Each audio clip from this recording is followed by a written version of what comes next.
oleh kerana kita tak banyak melihat perkembangan semasa, ramai orang menganggap Omicron oleh kerana kesnya di Malaysia tidaklah seteruk yang dialami oleh negara-negara terutama di Amerika dan juga di Eropah. Jadi ramai orang hanya menganggap kejutan Omicron hanyalah pada tarikh dia diisytiharkan, iaitu pada 26 bulan November 2021. Dan apabila kes di Malaysia hanya kurang 50 kes saja selepas jujukan genom dibuat dalam tempoh sebulan ni. Jadi rakyat Malaysia berasa ini bukan krisis yang akan berlaku di Asia Tenggara. Dan oleh kerana kita dah berada pada paras konsisten 4,000 kes ke bawah. Dengan hari ini pun kita masih lagi mencatat angka yang rendah. Dan kita pun dah capai 2 hari angka di bawah 3,000. Iaitu sasaran yang Garasi selalu sebut. Kita harapkan kita melangkau masuk tahun baru dengan di bawah 3,000 kes. Kemudian menurun pada 1,500 kes pada awal Februari. Tuan-tuan dan puan-puan, angka jangkitan di dunia memang sedang menurun dengan laju.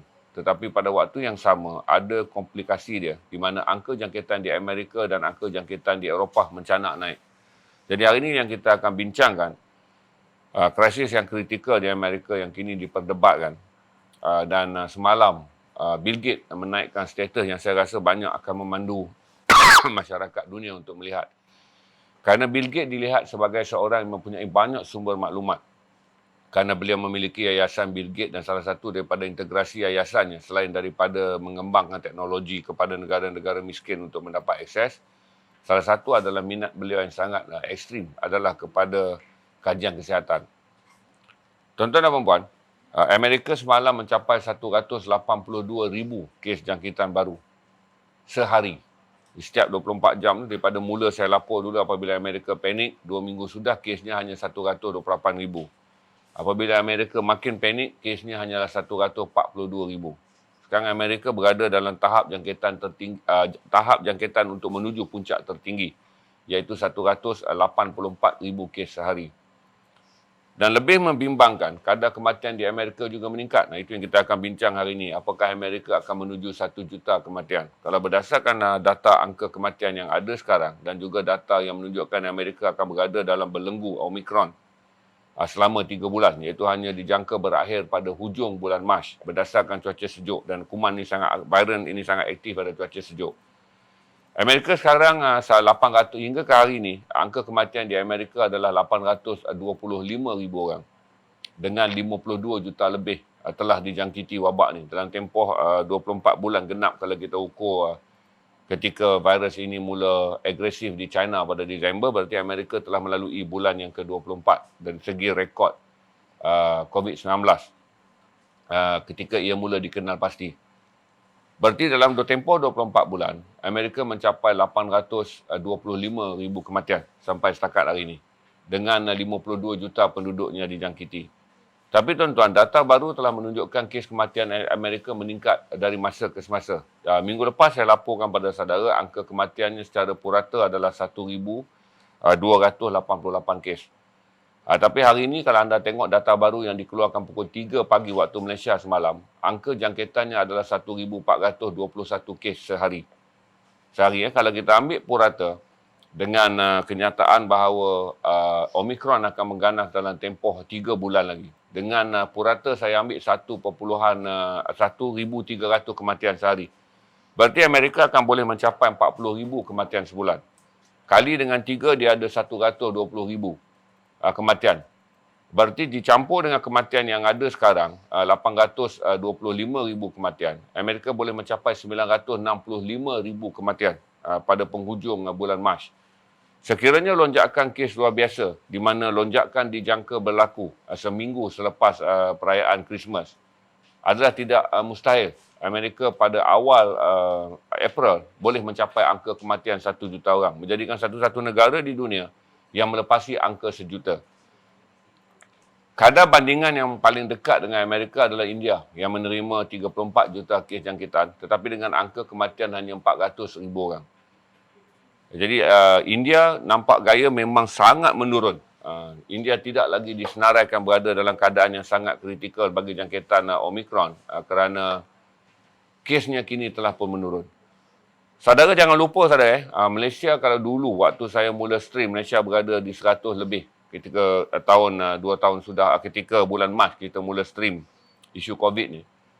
Malaysia berada di tangga 100 lebih. Kemudian kita mencapai tangga pertama 2 digit adalah 97. Untuk pengetahuan tuan-tuan sekarang, dengan 2.7 juta kes yang telah dijangkiti, Malaysia berada di tangga ke-21 dunia sebagai negara yang paling banyak orang dijangkiti COVID-19. Manakala angka kematian tidak diukur kerana di dunia ranking ataupun penyusunan negara-negara yang diatur dengan mengikut kadar jangkitan tertinggi, bukan dengan kadar kematian tertinggi. Kita telah mencapai 31,000 kes kematian, manakala angka jangkitan Malaysia adalah 2.7 juta. Filipina berada di tangga yang lebih tinggi bersama dengan Indonesia. Berarti kalau campur Malaysia, Indonesia dan Filipina, ada 3 negara daripada Asia Tenggara berada dalam senarai top 21. Iaitu senarai negara di dunia yang paling tinggi kadar jangkitan. Ini menjadikan ASEAN ataupun Asia Tenggara salah satu daripada kawasan wabak yang kritikal. Kalau kita campur angka jangkitan yang ada di Indonesia, angka jangkitan yang ada di Filipina dan angka jangkitan yang ada di Malaysia, dia memberi ruang bahawa Asia Tenggara juga adalah hotspot. Tuan-tuan dan puan-puan, kalau tuan-tuan tengok 5 negara jangkitan paling tinggi yang sedang dikongsikan oleh Syah sekarang, saudara boleh nampak kedudukan negara-negara yang ada tu agak membimbangkan. Tetapi saya fikir kata satu yang unik, Amerika yang ignorance ni, ignorance is kind, luar biasa kerana walaupun mereka telah menerima 825,000 kematian dengan 52 lebih juta kes jangkitan, Amerika tidak mengenakan sebarang dasar mengetatkan peraturan ataupun menambah SOP ketika musim perayaan Christmas. Tidak seperti nanti saya akan ceritakan langkah yang diambil oleh Jerman dan langkah ekstrim yang diambil oleh Belanda. Amerika membenarkan rakyatnya bergerak. Kalau mengikut data, akan ada 50 juta orang yang akan terbang di Amerika. Berarti 50 juta ni boleh saja kita divide 25 juta. Kerana sebahagian terbang balik bercuti, dia terbang balik. Tapi berdasarkan purata angka jangkitan tiket penerbangan yang dijual, 50 juta rakyat Amerika akan membuat penerbangan bermula daripada sebelum cuti Christmas hinggalah selepas cuti tahun baru, iaitu terbang balik. 50 juta rakyat Amerika ni dah dijangka selepas 5 hari perayaan Christmas dan kemudian selepas 5 hari tahun baru akan menyebabkan hospital Amerika menjadi jam. Kerana walaupun Omicron dianggap sebagai mild, lebih rendah dan tidak severe ataupun kritikal seperti jangkitan Delta, tetapi 50 ke 70% daripada mereka yang dijangkiti masih lagi terdedah untuk mendapatkan rawatan hospital. Ini menjadikan CDC, iaitu Pusat Kesihatan Amerika, mula merasa bimbang. Tuan-tuan, ada banyak benda unik yang tuan-tuan kena tahu. Omicron telah menyebabkan 4,000 penerbangan kapal terbang di seluruh dunia dibatalkan. 4,000 penerbangan kapal terbang di seluruh dunia dibatalkan. Dengan 1,000 saja adalah di Amerika Syarikat. Penerbangan ini dibatalkan bukan kerana takut bawa wabak, bukan kerana tiket cancel, kerana dia adalah penerbangan domestik, internegeri. Dia tak ada membabitkan penerbangan antarabangsa. Penerbangan terpaksa dibatalkan kerana ramai pilot dan juga pekerja penerbangan telah dijangkiti Omicron. Jadi mereka telah diisolasikan dengan mengikut peraturan sekarang ni adalah 10 hari isolasi. Mereka diisolasikan menyebabkan syarikat-syarikat penerbangan terutama American Airlines terpaksa membatalkan penerbangan. Jadi kalau saudara tengok sekarang ni berita-berita, terutama di berita-berita berpengkalan di Amerika, berita yang paling banyak dilaporkan adalah SOT. SOT ni sambat lah, komen orang ramai yang sekarang terkandas di lapangan terbang, tidak dapat pulang menyambut sambutan hari Christmas. Mereka tak dapat pulang. Berarti selepas tahun baru, kerana Amerika mengamalkan cuti panjang dengan mencantumkan cuti Christmas dan cuti tahun baru, selepas tahun baru kita akan mendengarkan pula berita di mana orang yang dah balik kampung tak akan balik ke balik utama ke bandaraya tempat mereka bekerja. Ini adalah krisis yang sangat unik dan dia berlaku dengan 4,000 penerbangan. Di mana Australia juga mengumumkan ratusan penerbangan antara bandar di Australia turut dibatalkan kerana kaki tangan penerbangan terpaksa melalui proses isolasi kerana telah dijangkiti oleh Omicron. Tuan-tuan dan puan-puan, kenapa dia menyerang banyak kaki tangan lapangan terbang? Kerana lapangan terbanglah yang satu-satunya menjadi kumpulan penggerak yang membawa rantaian jangkitan. Kerana yang aktif bergerak sekarang adalah kapal terbang, flight. Jadi oleh kerana penerbangan ni, jadi menjadikan kaki tangan penerbangan antara yang paling terdedah untuk dijangkiti oleh Omicron.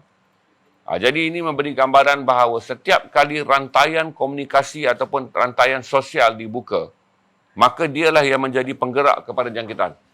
Sebab tu kita tengok unik. Kalau dulu kita ingat banyak kapal terbang cancel kerana negara-negara yang ada menutup pintu penerbangan kepada negara-negara yang dianggap oleh negara wabak. Tetapi oleh kerana dalam yang baru ni, kebanyakan penerbangan domestik, dia dibatalkan walaupun negara tersebut membenarkan rentas negeri berdasarkan undang-undang setiap negara. Tetapi penerbangan masih dibatalkan kerana syarikat penerbangan tidak dapat menyediakan pilot dan tidak dapat menyediakan kaki tangan yang cukup untuk mengendalikan penerbangan kerana kaki tangan mereka berada dalam keadaan jangkitan. Ini juga menjadi krisis kepada hospital di Amerika, di mana ramai kaki tangan CDC, kaki tangan yang berkhidmat di bawah sektor perubatan juga sedang mengalami isolasi, di mana mereka terdedah pada jangkitan Omicron, menyebabkan sekarang ni ada krisis di Amerika di mana jumlah orang yang dijangkiti tinggi. Manakala kaki tangan kesihatan pula kurang kerana mereka berada di rumah, ataupun di hospital kerana diisolasi. Ini menyebabkan CDC ni kita anggap macam KKM lah di Amerika, melonggarkan syarat daripada 10 hari isolasi untuk kaki tangan kesihatan kepada 5 hari. Berarti bila dia disahkan positif, pada hari pertama dia diisolasi, diswab pada hari kelima dia disahkan negatif, maka dia akan kembali bekerja. Ini pressure yang sangat luar biasa dialami oleh Amerika ketika kes mula meningkat tinggi. Saya percaya Amerika akan mencapai 10 juta kes sehari. 10 juta kes sehari tuan-tuan. Sebab dia naik daripada 120, pergi ke 184 ribu kes semalam. Dalam tempoh belum ada trend percutian. Belum ada trend pergerakan besar-besaran rakyat Amerika bergerak untuk pulang. Tetapi dengan 50 juta tiket kapal terbang yang telah dijual sepanjang musim percutian untuk terbang pergi dan terbang balik, kalau kita divide orang yang sama menggunakan 2 tiket pergi dan balik, ada 25 juta rakyat Amerika yang bergerak. Dan sudah pastilah virus yang berada, varian Omicron yang berada di bandar-bandar besar kini akan terbawa ke seluruh pelosok Amerika kerana rakyatnya pulang bercuti. Di negeri-negeri yang sebelum ini boleh dianggap sebagai negeri hijau daripada wabak Omicron, dia juga akan terdedah. Oleh kerana kepantasan Omicron mengikut data Amerika adalah setiap seorang mampu menjangkitkan 10 orang. Berarti dia dianggap kuman 10 kali ganda. Berarti kalau satu kes berlaku hari itu 1,000, besoknya dia boleh meningkat sepantas 10,000 kes. Berarti Amerika adalah negara yang unik. Kalau saya katakan dikali dengan 5 pun, dalam tempoh minggu yang dikaji, minggu depan tak mustahil kita akan mendengar kes di Amerika adalah 300,000 kes. Tak mustahil tuan-tuan. Dan Amerika adalah sebuah negara yang mempunyai ketidakpedulian yang sangat luar biasa terhadap Omicron berbanding negara-negara lain di mana impak politik kepada kerajaan yang memerintah, impak kemahan rakyat kepada kerajaan yang memerintah adalah meninggi setiap kali berlaku kes yang meningkat dan berlaku kematian yang tinggi. Tapi di Amerika, shows must go on. Hidup perlu diteruskan. One down, two to go. Satu mati, 2 orang lagi nak hidup.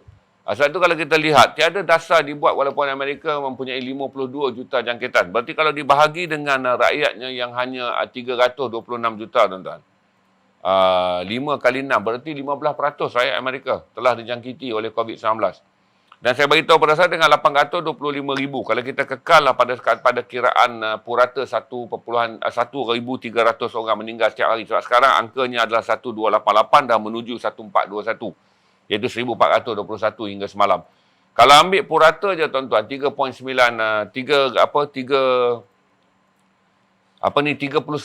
kematian akan berlaku setiap bulan. Berarti kalau kali dengan 3 tuan-tuan, dia akan menjadi 127,000 kematian. Itu saya kira pada purata yang paling rendah. Dicampur dengan angka sekarang tuan-tuan, 825,000 yang telah pun mati. Amerika sekarang on the way saja untuk menuju kepada Mac 2022 untuk mencapai angka kematian 1 juta. Pattern yang ada di Amerika, saudara, tak boleh dijadikan petunjuk dari segi perlu diikuti ataupun perlu dijauhi. Mereka mempunyai gaya hidup mereka sendiri. Amerika adalah sebuah negara yang dipacu oleh mentaliti yang berbeza. Tak payah ukur dengan kita, tuan-tuan. Saya pindah sekarang untuk menunjukkan keadaan jangkitan di Eropah.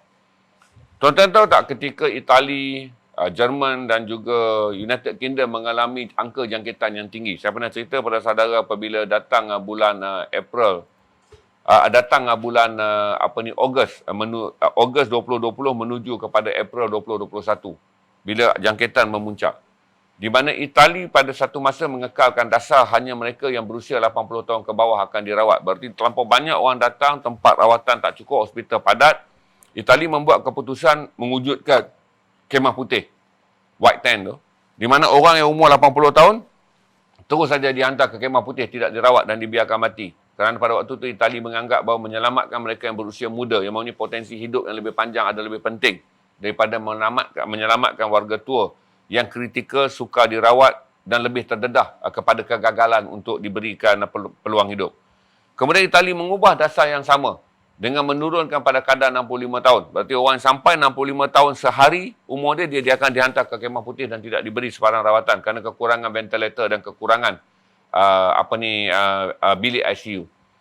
Untuk pengetahuan sekarang, ketika kita relax sikit ni, United Kingdom, Jerman dan Perancis telah mencapai angka jangkitan harian yang lebih tinggi daripada waktu puncak yang dulu. Cuma keadaannya tidaklah seburuk ketika Delta menyerang, kerana Delta menyerang dengan membawa potensi kematian dan pada waktu yang sama Delta menyerang, vaksin belum diperkenalkan. Jadi walaupun angka jangkitan harian adalah tinggi, tetapi dia tidaklah mencetuskan panik yang begitu besar kerana sebahagian besar daripada mereka yang dijangkiti oleh Omicron tidak membawa gejala serius, iaitu 3, 4 dan 5. Menjadikan fenomena angka ni tidak boleh kita gambarkan seperti dulu. Kerana dulu tiada vaksin. Kerana dulu mereka yang dijangkiti sama ada oleh varian biasa ataupun kemudian varian made in England iaitu Alpha. Kemudian datang varian made in India iaitu Delta. Datang varian made in Latino iaitu Lambda. Datang varian made in Africa iaitu Beta. Bila datang semua varian ini dan bertumpu penuh di London, di United Kingdom, di Itali dan negara-negara Eropah terutama Jerman, Perancis ni, dia telah mencetuskan krisis kematian yang tinggi dan juga doktor begitu panik. Tapi oleh kerana sekarang semua orang ada 2 vaksin, berarti keadaan vaksin telah membantu mengurangkan krisis kesihatan yang kritikal seperti ketika vaksin belum diperkenalkan.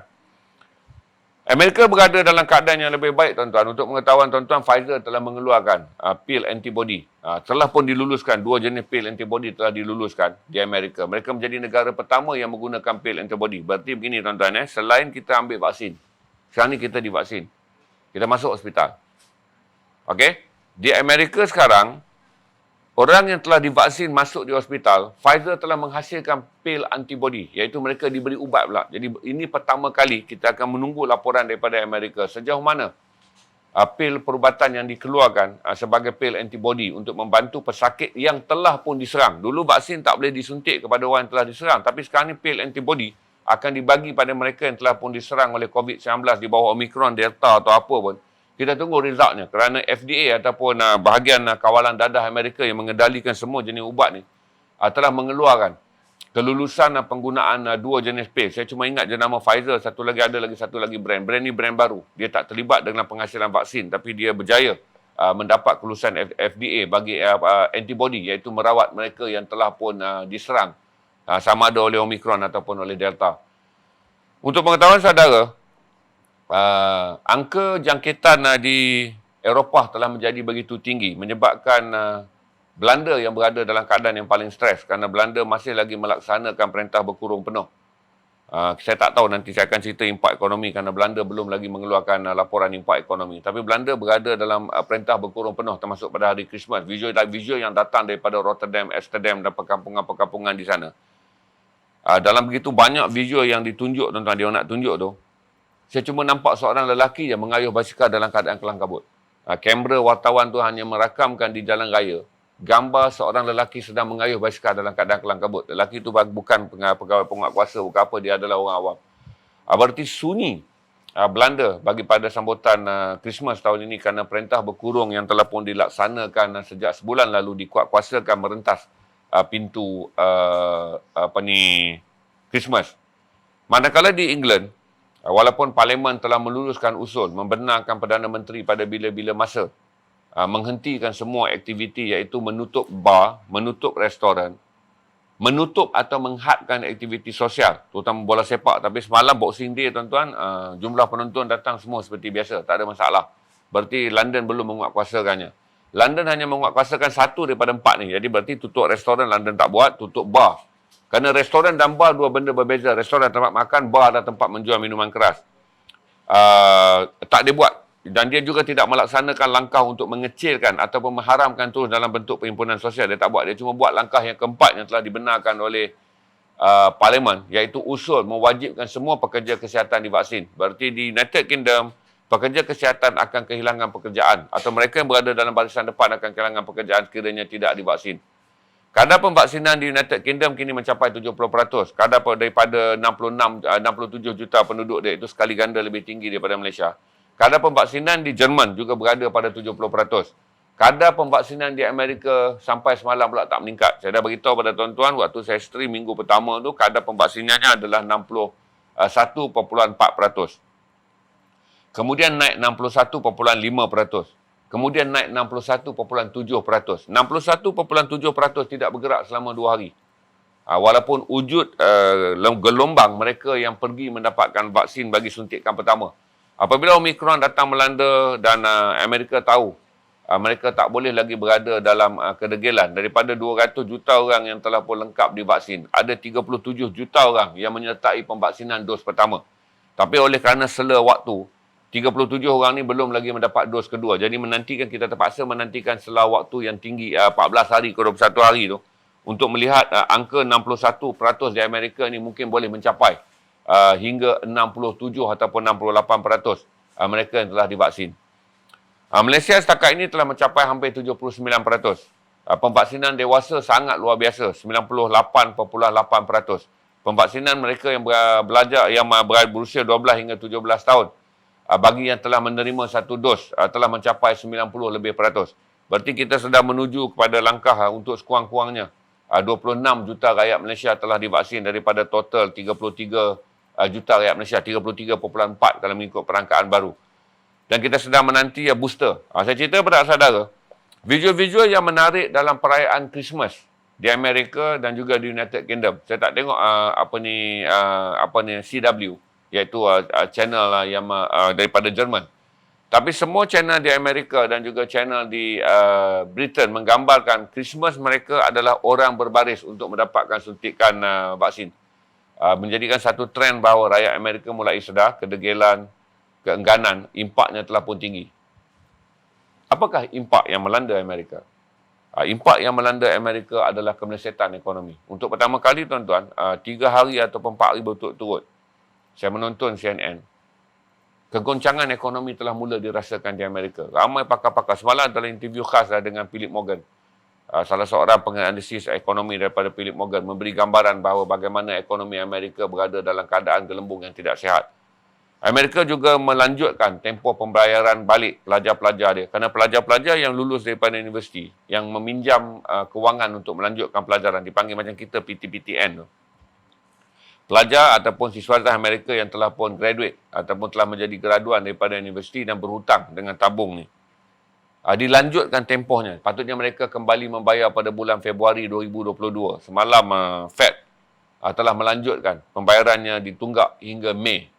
Dan Amerika juga telah menaikkan kadar peratusan pinjaman bank. Dinaikkan. Ini adalah perkara yang tak pernah berlaku dalam tempoh 3 tahun. Kecuali 2 tahun apabila COVID melanda, ekonomi Amerika mula tergugat. Kadar pinjaman bank mula dipertingkatkan. Hal yang sama dijangka akan berterusan dari hari ke hari. Kalau saudara memantau berita-berita ekonomi dari Amerika, terutama kalau saudara rajin di Bloomberg. Saya tak rajin di Bloomberg, tapi saya boleh dengar review ekonomi Amerika sekarang ni senang je. Pada setiap pukul 3 pagi tu, dia akan datang apa dipanggil News Hour. Latest update from Atlanta, USA, CNN. 1 jam tu padat. Dia letak COVID berita utama. Dia letak ekonomi Amerika berita yang kedua, dan yang lain adalah berita-berita eceran. Kita akan dapat lihat dengan detail, compress 10-minute report, what is going on dalam ekonomi Amerika.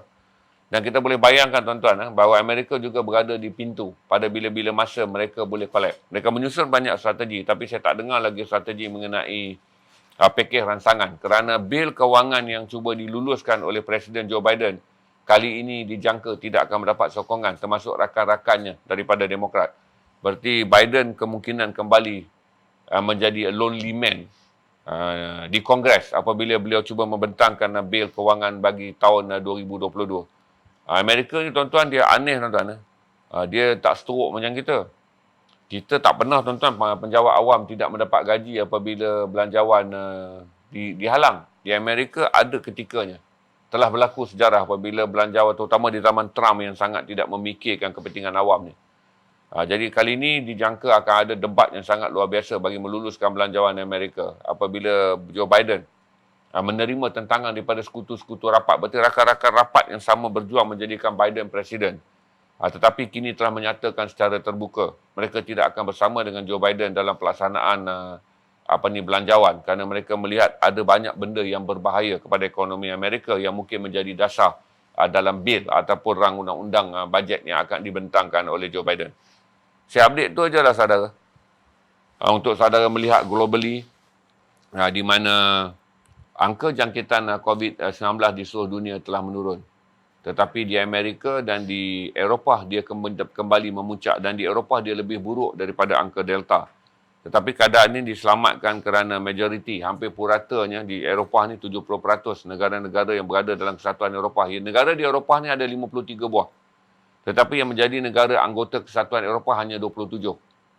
Jadi kalau saudara lihat negara-negara yang menjadi apa dipanggil sebagai G20 ataupun G8, negara-negara maju yang datang daripada Eropah, terutama 4 negara key player iaitu United Kingdom, Itali, Jerman dan juga Perancis. Keempat-empat negara yang menjadi key player dalam ekonomi Eropah kini juga berada dalam keadaan kritikal kerana angka jangkitan Omicron telah melampaui paras kritikal lebih daripada angka yang mereka capai ketika Delta merebak daripada Ogos 2020 hingga April 2021. Tapi Omicron walaupun melebat dengan pantas, dia telah pun boleh disahkan hingga setakat ini. Dia bukanlah varian yang membunuh. Tetapi dia cukup boleh mencetuskan kebimbangan kerana apabila anda ada pada tahap 1 dan 2, anda terpaksa bercuti, ekonomi terjejas. Banyak tempat terpaksa ditutup, ekonomi akan terjejas. Seperti mana saya bagi tahu sekarang, walaupun dia hanya Omicron, 4,000 penerbangan di dunia tak dapat dibuat. Bukan kerana krisis minyak tidak cukup, bukan kerana krisis cuaca, bukan kerana krisis perkhidmatan penerbangan. Ini pertama kali. 4,000 penerbangan di dunia menjelang sambutan Christmas dibatalkan kerana krisis ketidakcukupan kaki tangan untuk melaksanakan tugas penerbangan kerana semua kaki tangan yang berkhidmat dengan sektor penerbangan kini menjadi target point ataupun soft spot, iaitu sasaran paling mudah Omicron kerana mereka ialah paling banyak berinteraksi, berarti mereka terdedah sebagai zon titik merah yang paling mudah dijangkiti oleh Omicron. Itu saja update ya. Dan berhati-hati kerana data menunjukkan Malaysia adalah negara yang ke-21 tertinggi angka kematian dengan 2.7 juta orang. Berarti kita berada dalam top 21. Di atas kita adalah Filipina dan Indonesia yang mempunyai angka jangkitan yang jauh lebih tinggi daripada kita. Tetapi kalau kita senaraikan dalam 21 negara, 3 negara daripada Asia Tenggara disenaraikan sebagai 3 negara tertinggi. Berarti Asia Tenggara juga adalah lubuk ataupun titik merah, red spot bagi jangkitan COVID-19. Saya nampak yang disusun tu saya ambil daripada tu top 5 ya. Kemudian dia ada top 10. Tapi saya dah kira dah kedudukan Malaysia ada 21. Saya rasa Indonesia dengan Filipina pun berada dalam keadaan berbelas saja. Yang berada dalam keadaan yang tinggi hanyalah 2 negara Islam iaitu Turki dan juga Iran. Yang lain adalah negara-negara bukan Islam. Sama ada India ataupun Brazil yang kini juga kritikal. Brazil yang paling sedih tuan-tuan ketika macam-macam wabak masuk. Rakyat mereka yang divaksin adalah sekitar 20%. Ya. Untuk pengetahuan saudara juga bahawa Israel telah memulakan booster nombor 4. Menjadikan dunia semakin marah kerana separuh daripada penduduk dunia masih belum divaksin. Ramai yang belum divaksin tuan-tuan. Di negara-negara miskin Afrika, total kalau ikut semalam saya lihat, total population Afrika yang telah divaksin 7% ya. Seluruh benua Afrika tu tuan-tuan, yang menerima vaksin hanya 7%. Kalau kita ambil purata di Eropah 70% adalah sangat menyedihkan bagi masyarakat Afrika yang tidak menerima rawatan. Tetapi macam saya kata tuan-tuan, selagi kita biarkan negara-negara ini tidak menerima rawatan, mereka akan menyusahkan dunia kerana di negara-negara di mana tubuh yang tidak divaksin akan menjadi penghilang ataupun akan menjadi perumah kepada varian untuk bermutasi dan menghasilkan varian yang lebih bahaya macam Omicron. Datang daripada Botswana. Daripada Botswana dibawa pergi ke Afrika Selatan dan Afrika Selatan daripada Joburg dan Pretoria, 2 bandar besar tu diterbangkan ke seluruh dunia. Kerana apabila Afrika diabaikan daripada menerima vaksin kerana ketamakan dan juga perlumbaan negara-negara maju untuk mendapatkan 2 dos kemudian pergi pada booster, Israel memulakan fourth iaitu second booster. Suntikan keempat telah dilaksanakan di Israel 48 jam yang lalu untuk meningkatkan kadar imunisasi atau kadar imuniti rakyat dia. Menjadikan ada negara-negara yang telah pun negara miskin. Yang satu adalah ketiadaan kewangan. Yang kedua, tidak mempunyai hubungan yang baik dari segi dengan negara pengeluar. Dan yang ketiga saya fikir adalah kerana mereka tidak mempunyai pengurusan dan mereka tidak dikasihani oleh penduduk dunia dan negara maju. Berarti adalah tak wajar Afrika, saya tak tahu total penduduk Afrika, saudara Google je total African population. Saudara boleh bayangkan 7% saja yang menerima vaksin. Afrika Selatan yang dianggap sebagai negara yang paling maju di kalangan negara-negara Afrika selain daripada negara Afrika Utara ni tuan-tuan. 20% je rakyat dah divaksin. Itu negara yang dianggap sebagai tunjang utama. Nak keluar daripada benua Afrika ni tuan-tuan. Tunjang utama adalah terbang daripada Pretoria dan terbang daripada Joburg atau Johannesburg. Jadi orang daripada Botswana, orang daripada Kenya, Zimbabwe apa semua ni apabila nak terbang daripada tanduk Afrika ni, mereka mengambil penerbangan domestik turun di South Africa. Di situlah baru ada penerbangan rentas benua. Sama ada mereka ingin terbang ke benua Eropah, masuk terbang ke benua Asia. Mereka ingin terbang ke benua Afrika, ke benua Amerika, mereka perlu terbang daripada Afrika. Okey, saya beritahu pada saudara, Omicron tak peduli vaksin atau tak divaksin. Ini beza dia. Cuma orang yang tak divaksin terpaksa menerima berada di hospital. Jadi kes di Amerika, kematian dia apa semua kita boleh anggap bukan bersangkut dengan vaksin atau tak divaksin. Tapi saya beritahu dia kadar kematian boleh berkurang kerana jumlah orang yang telah divaksin meningkat. Di Amerika saya tak ada data tu. Cuma saya tengok satu interview dengan seorang wanita berusia 65 tahun. Dia berada di hospital dalam keadaan tahap 3. Dia diinterview. Dia beritahu. Kalau dia pulih pun dia keluar, dia tak akan divaksin. Dia tak mau vaksin. Ini adalah ignoran atau arrogant American yang sangat luar biasa pattern dia. Dia tak mau divaksin. Jadi wartawan tu tanya, tidakkah kamu berada dalam keadaan kritikal sebab dia daripada 4. Dia dah tidur. Kemudian bangun dan masuk oksigen dalam keadaan tercungap-cungap tu. Seorang wanita, dia kata dia tidak akan divaksin. Dia pergi ke kamar sebelah, bertemu dengan seorang lelaki 68 tahun yang berada pada tahap 4. Tapi interview tu dia buat je. Lelaki tu beritahu apabila dia pulih, yang pertama dia ingin lakukan adalah divaksin. Tetapi saudara boleh nampak trend di Amerika.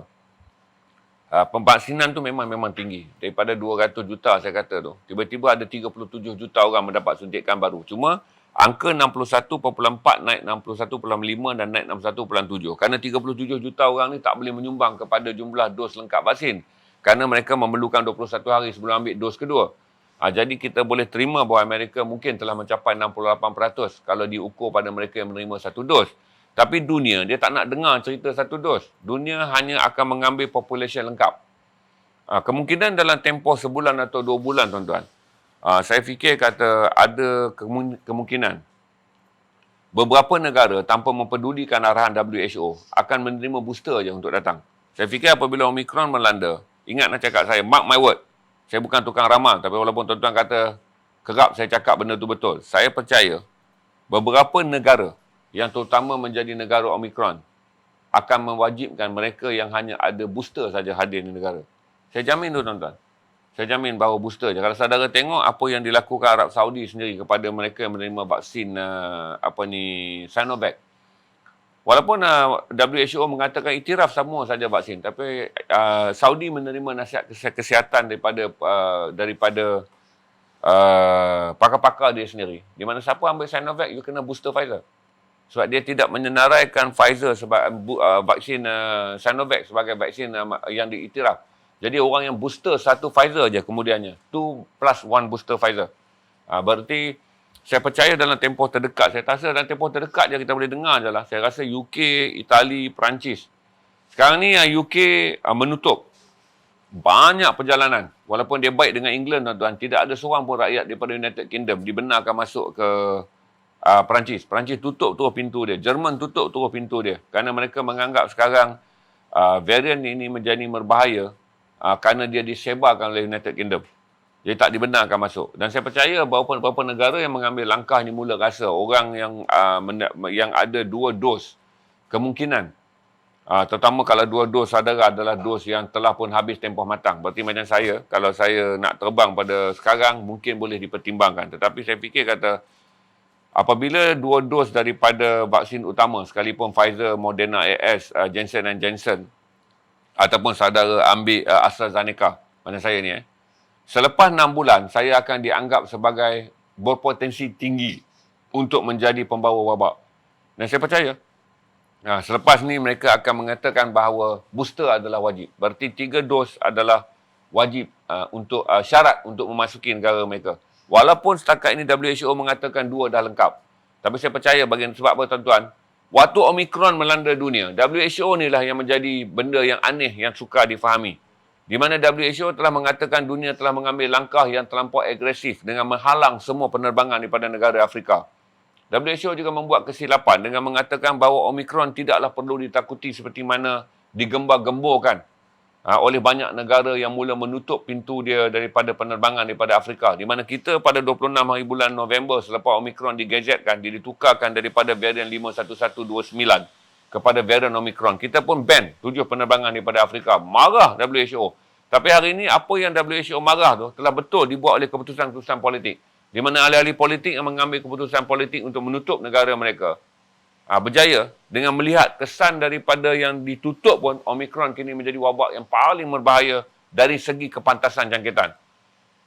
Jadi saya percaya tuan-tuan, dalam tempoh terdekat akan ada negara yang akan mula mengumumkan 3 dos adalah perlu bagi mereka yang telah pun melalui tempoh luput 2 dos bagi jangkitan bagi suntikan Pfizer dan suntikan AstraZeneca, Moderna, Johnson & Johnson. Berarti kalau saudara ambil Pfizer, ambil apa pun, saudara dah melepasi 6 bulan tetapi saudara tidak di booster, saudara akan dianggap sebagai persona non grata, iaitu orang yang tidak diraihkan untuk hadir di banyak negara-negara yang sedang mengalami keadaan yang kritikal. Sebab tu saya suruh ambil booster tuan-tuan, bukan kempen untuk dapat komisen. Kempen supaya apabila ada sesuatu yang saudara urgent besok, keputusan dibuat, saudara baru nak cari booster. Sebab trend ni kita kena lihat, kerana Israel dah pergi kepada 4. Israel telah memula suntikan pada 72 jam yang lalu. Di mana 4 orang dia dah ambil dah yang keempat sebagai persediaan bagi melihat Omicron datang dengan kelajuan yang luar biasa. Bagi mereka yang dah 6 bulan, sebabkan vaksin mula diperkenalkan adalah pada Disember 2020, 6 bulan. Berarti pada Jun ataupun pada Mei 2021 orang dah sepatut ambil dos ketiga. Sebab kan yang 2 bulan bila dia buat yang pertama tu mestilah 2 dos. Ingat bila dia mula diperkenalkan pada katalah saya ambil Disember 2020 ataupun ambil mudah Januari. Berarti orang yang ambil Disember dan Januari ni tarikh luput dia adalah pada Mei dan Jun. Mereka dah ambil dah. Yang ketiga lah pasal yang awal tu dah 2 tu adalah melengkapkan pemvaksinan 2. Berarti Jun mereka telah tuju 3. Berarti Disember tahun ni, sekarang ni period yang ketiga tu pun dah nak habis. Berarti Israel di antara negara yang terawal. Kita juga booster pada bulan Februari. Berarti Februari pergi kepada bulan Ogos. Kita dah 2 tambah 3 bulan Ogos. Berarti orang yang ambil pada Februari dan orang yang ambil pada bulan Mac akan terpaksa ambil lagi pada bulan Februari depan. Kerana booster tu dianggap mungkin bertahan selama 6 bulan. Kerana Israel mendahului dengan Israel telah menjalankan pattern di mana setiap 6 bulan akan diberi booster. Sebab tu saya bagi ramalan kepada anda bahawa kalau kata Bill Gates, dia akan memuncak sekarang hingga menuju kepada April. Di mana itu dunia akan melalui ke angka jangkitan yang sangat luar biasa. Anda masuk je lah, takut nanti kata saya colored pula. Masuk saja ke IG Bill Gates. Kerana semua kenyataan detail Bill Gates dikongsikan di di Instagram dia. Katanya akan memuncak dan kemudian akan menurun pada penghujung 2022. Itu pandangan dia yang saya faham. Dia diberi nasihat kerana dia mempunyai yayasan kesihatan yang sangat besar. Pakar-pakar yang memberi khidmat nasihat kepada Bill Gates sangat luar biasa dan mempunyai kepakaran lapangan yang tinggi. Jadi Bill Gates menyuarakan. Jadi apabila Bill Gates bersuara, pembisik dia adalah pakar-pakar kesihatan yang telah melihat keadaan apa yang akan berlaku dunia dalam masa terdekat dan masa yang boleh dijangkau. Gates kata hanya Disember 2022 saja kita boleh melihat apa yang dipanggil sebagai tempoh bahaya COVID-19 akan mula menunjuk tanda-tanda penurunan. Maksudnya tuan-tuan, walaupun menurun daripada dia kata memuncak 3 bulan kemudian menurun. Hujung 2022 baru keluar daripada tanda bahaya. Berarti sampai 2022 tanda bahaya masih menyala. Berarti kalau kita kira 6 bulan, berarti 4 ke 5 dos suntikan adalah normal. Sebab tu saya beritahu pada saudara, kalau saudara nak mengelakkan booster, dos ketiga, saudara akan jadi persona non grata. Mulai saja orang mula melihat kata Pfizer dan juga Pfizer dan juga AstraZeneca, Johnson Johnson ataupun Moderna AS yang disuntik sebagai vaksin yang kononnya lebih baik daripada Sinopharm dan Sinovac made in China ni. Orang dah pergi kepada booster. Israel yang tidak menggunakan Sinovac dah pergi pada yang keempat. Berartilah sekali, kita juga akan mengalami masalah yang sama. Dan akhirnya, kebiasaannya Malaysia akan menyerap pattern tu. Kalau tidak, orang tak akan menganggap Malaysia adalah destinasi pelancongan yang selamat. Kerana mereka kata, mereka datang ke Malaysia dengan berdepan dengan rakyat yang majoritinya 2 dos vaksin utama tu dah habis tempoh kekuatannya, iaitu 6 bulan. Berarti orang akan semak untuk buat travel ke Malaysia, mereka menganggap Malaysia ini adalah zon merah. Kerana walaupun ada 70% ataupun 80% rakyatnya yang telah di booster, tetapi dia kata ada 40%, walaupun ada 80% rakyat Malaysia yang telah pun divaksin, tapi kadar booster kita baru 16%. Katalah kadar booster kita sampai satu masa tu patut mencapai 50%. Ditolak dengan 16%. Dia kata negara ni negara yang 34% rakyatnya tidak di booster. Berarti dia menganggap 34% ni walaupun dah ada 2 dos vaksin, masih lagi boleh menjadi perumah. Iaitu tempat di mana tempat di mana varian boleh bertindak aktif. Kerana kekuatan sistem imuniti tubuh telah pun menurun. Kerana 2 dos yang mereka ambil telah melampaui tempoh dan mereka tidak di booster. Menjadikan Malaysia kembali sebagai negara yang tidak selamat untuk dikunjungi. Walaupun data 80% telah menerima 2 dos vaksin, tapi ada data lain mengatakan 40% daripada rakyat Malaysia tidak di booster. Sebab itu saya suruh booster, tuan-tuan. Kerana akhirnya booster menjadi penting kepada negara bangsa. Dan booster menjadi penting kepada kita secara individu. Saya percaya jugalah, kata dalam tempoh sekurang-kurangnya, saya percaya pada Februari ataupun April, apabila kadar booster menjadi rendah, kemungkinan My Sejahtera dan juga YB Khairi Jamaluddin akan mengatakan balik pada bahawa orang 2 dos vaksin telah dianggap sebagai outdated vaksin. Berarti booster pula. Jadi jangan terkejut pula nanti saudara nak pergi scan. Ada tempat-tempat yang mengatakan mereka yang telah melalui tempoh 6 bulan daripada suntikan kedua. Macam saya ni 6 bulan selepas suntikan kedua. Berarti kalaulah saya tak booster pada bulan, sebab saya AstraZeneca, terpaksa tunggu 6 bulan.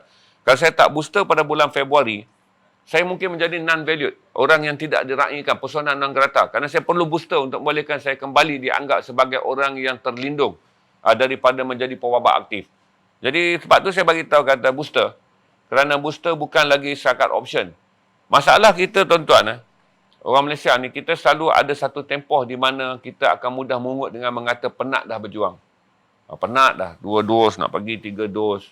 Masalah kita kan, perang ni dikalahkan oleh mentaliti mudah letih, mudah bosan, mudah give up, mudah under pressure, mudah koyak. Tentu saya kata saudara consistently, ini adalah satu peperangan yang besar. Jangan peduli pandangan-pandangan yang negatif. Saudara nak menyertai mainstream untuk berada dalam keadaan saudara nak menyara keluarga. Saudara nak memastikan diri saudara boleh menjadi pemain sosial yang aktif. Kalau saudara tak bersifat mencintai negara pun, boosterlah kerana saudara mencintai keluarga. Kerana saudara adalah orang yang menjadi pencari rezeki pada keluarga.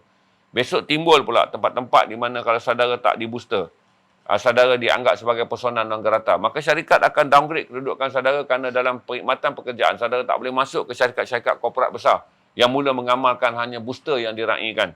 Ataupun menganggap mereka yang telah melebihi tempoh 6 bulan penggunaan mana-mana Pfizer akan dianggap sebagai masih berisiko tinggi. Faham Apabila kita tak di booster, akan sampai satu masa kita akan masih dianggap berisiko tinggi. Kerana data sains menunjukkan orang yang menerima 2 dos vaksin, dia boleh turun sampai 29%. Saya dah stream dah dulu. Sekarang stream lagi dengan saudara. Sebab kasih dan sayang. Orang yang menerima 2 booster, orang yang telah menerima 2 dos vaksin biasa, telah dilihat, dia boleh menurun hingga 29%. Lepas tu saya suruh saudara booster. Kerana akhirnya saya bagi tahu pada saudara, 2 dos vaksin tu seperti memiliki shilling. Banyak tempat dah tak boleh pakai shilling ni, tuan-tuan. Untuk meningkatkan kembali saudara menjadi value duit kertas, ambil booster.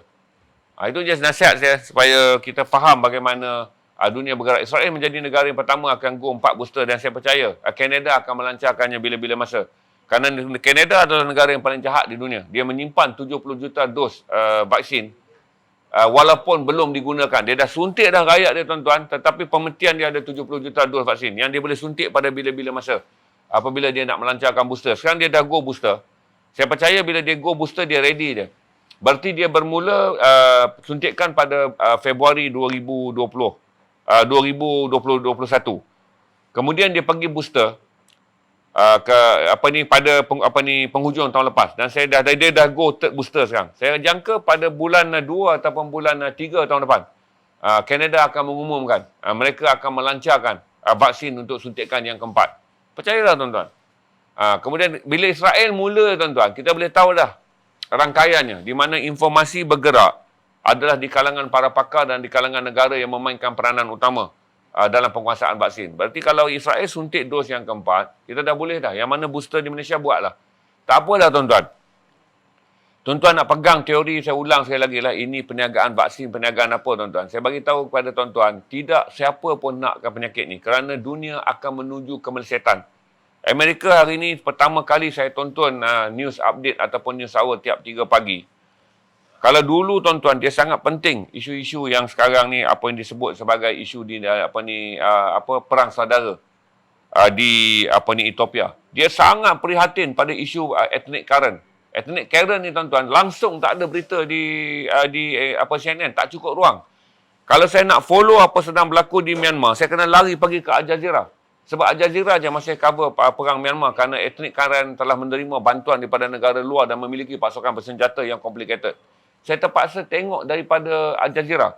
Kerana ruang berita CNN, semuanya tentang Omicron dan tentang ekonomi Amerika yang kini berada dalam keadaan yang shaking, yang akan rebah bila-bila masa.